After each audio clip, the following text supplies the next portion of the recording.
What's up? What's up? Once again, it's your boy Big G coming at you with yet another video. I'd like to thank everybody for taking the time to like and subscribe to your boy's page. It's growing every day. I got more stories to tell you, more experience to share to you that hope to help enlighten you about prison, not just Rikers Allin, just prison in general and why you should stay out of it. So I'm going to get right to it. When I first became a CO, right?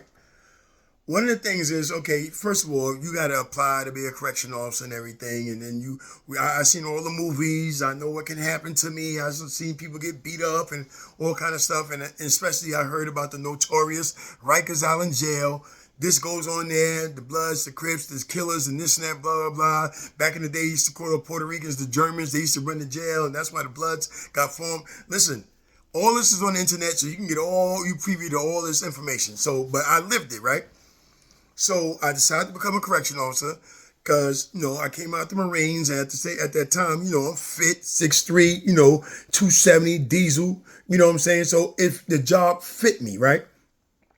But mentally, you still got to prepare yourself for what might happen, for all the stories that you heard and everything. And guess what?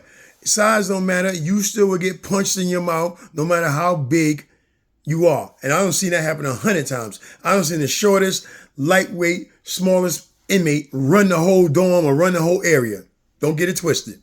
So now, as a big guy, new jack, still learning the job, I got used a lot. And when I say used a lot, because of my size, to handle certain inmates and work certain areas. So now one of the areas they put me in was the intake area or the receiving room, right? Really vets, people who have been on the job a long time, have these posts because they know how to maintain and handle these posts. Only time a rookie would get put in there if they one short a person. And all you're going to be doing is escorting inmates here and locking cages and all kind of stuff. You're not going to really be doing none of the paperwork, receiving and intaking and taking people in who became inmates, right? So here's how it goes. Bus loads of people who are coming to Rikers Island come in all day. Once they get off the bus, they shackle together and they stand there in the line. Now, there's a lot of things that got to go on. The officer got to call your name, got to verify your paperwork, got to make sure this is you. We are taking the right person in because people have escaped because the paperwork has been wrong once upon a time. But now, here's the thing. I'm working in intake. I'm the new CO. I think I've been on job only a few months or something like that. But this is my first time working in the receiving room, the intake room, right? So now, of course, we all heard about the infamous Rikers Island speech. Welcome to Rikers Island, this and that. You ain't going to do this, you ain't going to do that, this and that. Basically, there is no speech written down. But there is sometimes an overzealous officer that's going to lay the foundation down to you on how you should conduct yourself as an inmate on Rikers Island. Not that you're going to listen. And guess what? They bank on you not listening.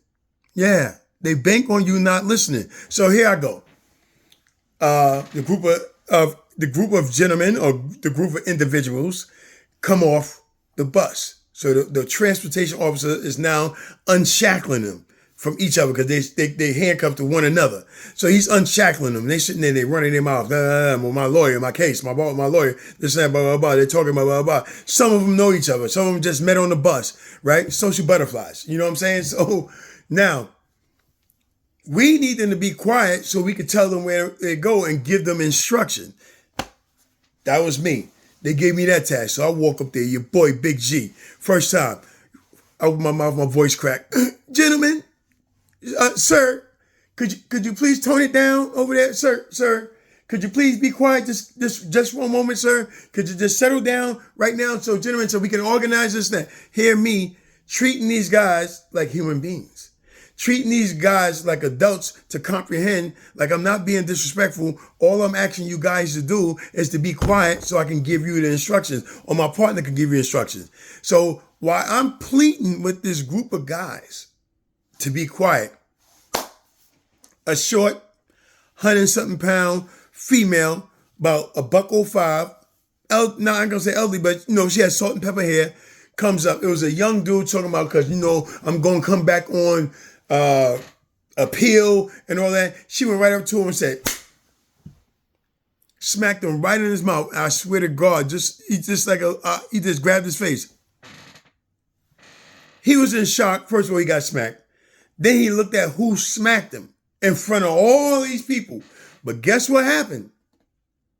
She said, shut the fuck up. Open your mouth one more time. You're going straight to the hospital with your bones broken. I mean, she read into him all kind of threats and everything. So guess what happened after that? You could hear a pin drop. They quiet. Everybody in there quiet. They listening to their name being called and everything. So the guy was still holding his face. I'm sitting back looking like this because here it is, I'm Big G.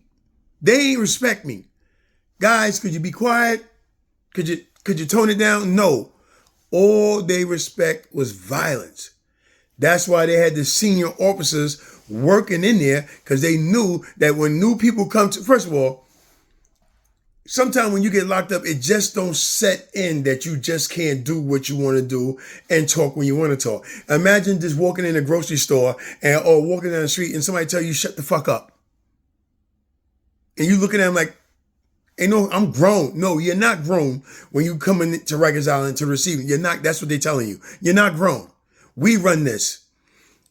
People still can't phantom that. People still look at it, COs, I'll whip your ass. If you see me in the street, you cross the street. That's probably true. But right here, an intake on Rikers Allin, you're going to do what we tell you to do. And that's the part that people got to make the adjustment about. That's the part that they're saying, this individual telling me what to do. I'm not a punk. I'm not less of a man. It's just that I'm an inmate now and I have to follow direction. So she smacks this inmate, threatens him, all kinds. People get quiet. And then she turned, she looked me up and down like I'm some little bitch and this and that. And I felt like a little bitch. I'm not going to lie. I felt like that because, I'm new at this. I thought I was going about it the right way. So now, boom, time goes on. And I'm working in the intake.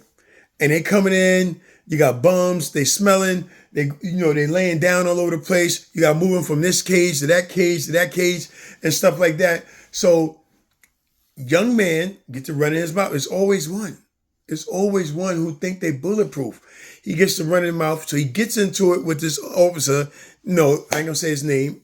I'm gonna say Johnson because there's a whole bunch of Johnsons. But this dude was Hispanic. So it could be a Hispanic Johnson. But so he gets into it, talking about when he get out, he gonna go screw his mother, screw his sister, this and that. He know where he from, he know what block he from, he know his cousin Tito, all this stuff about this officer. Running his mouth till he's bringing a lot of attention to himself from other officers and other inmates. Boom.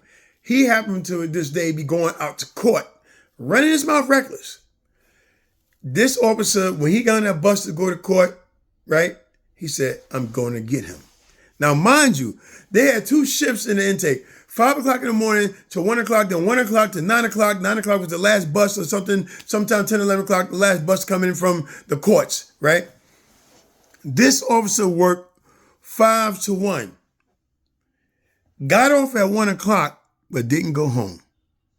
Voluntarily, not with no overtime or nothing, he stayed there working until this inmate came back from court. Back from court. I happened to be on a double because I was a rookie and they stuck me there. They told me I couldn't go home, so I had to work. He stayed there. And guess what? Just like clockwork, new inmates came in. Inmates came back from court after getting sentenced and everything. And there was a young dude coming back clutching his paperwork. So at this time, I'm fairly new. I'm learning the jail. I'm learning which officers is really the enforcers and everything, right? So this time you had the enforcers on, right? So they took this young inmate all the way to the back, locked him in a pen by himself. Processed all the other inmates. Officer Johnson was doing it happy, whistling, talking to inmates polite and everything. Sir, you enjoy your stay here? All that. He's doing all that. So I'm unlocking keys and this. Now I'm trying to go home. You know what I'm saying? I've been here 16 hours. I'm ready to go. So now all the inmates are gone. All the inmates are housed in the house in there they're supposed to go to, except for a loudmouth McGillicuddy all the way in the back. So now The other officers already know what time it is.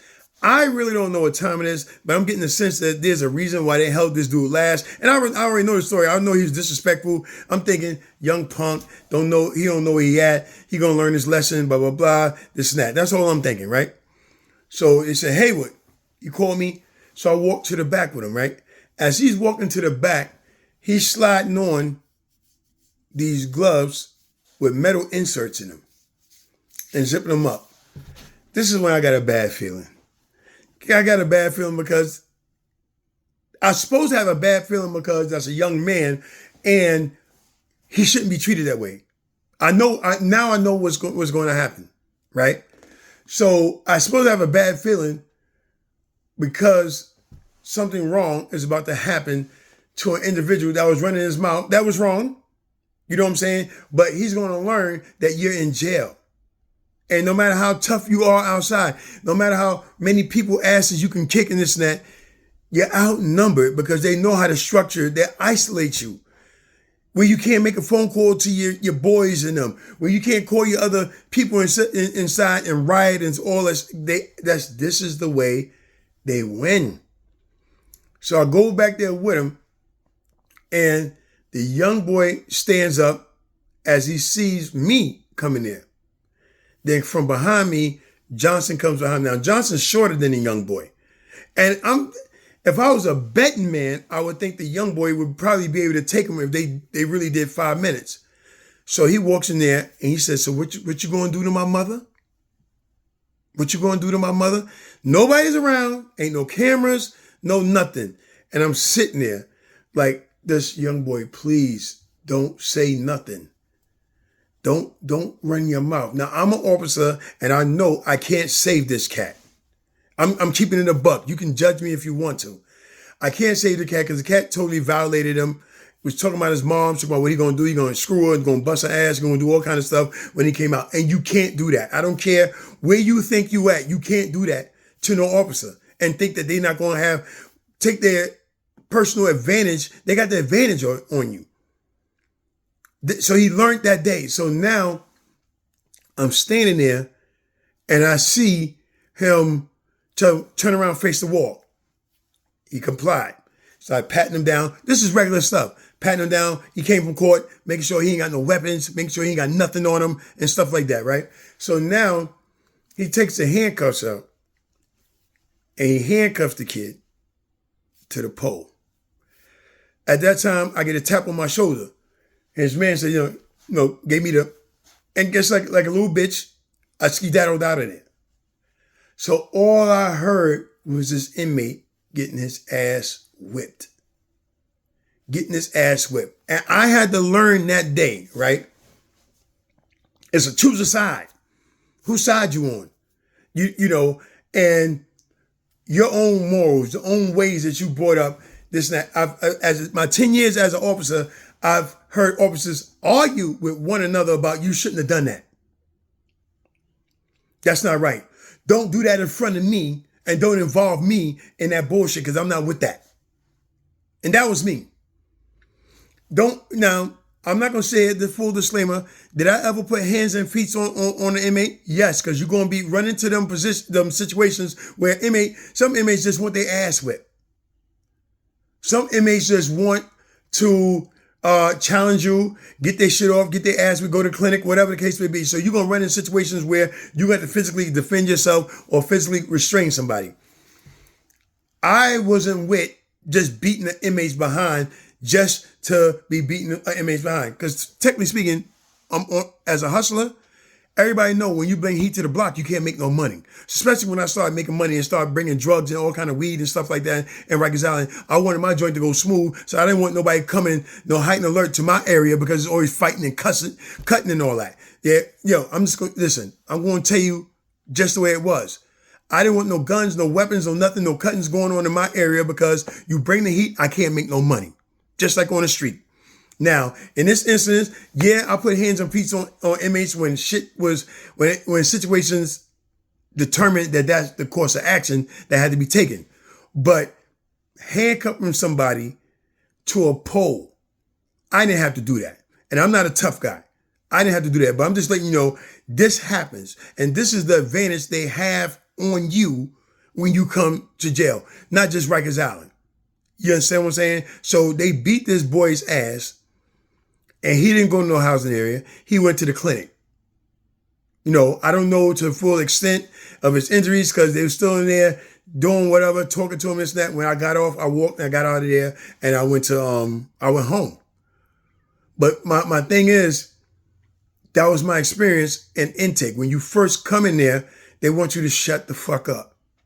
They want you to learn to follow the rules. It's always going to be somebody in there that still think that I'm a grown-ass man and you're not going to tell me what to do and you're not going to talk to me that way. And there's guys in there. They got officers that all they do is go to the gym, lift weights, this and that. You know, y'all heard about the probe team and all kind of stuff. They lift weights and all that kind of stuff. They just waiting for you to act a fool and think that you got rights. I'm just giving it to you raw. It's your boy, Big G. Stop breaking into prison. And I'm out.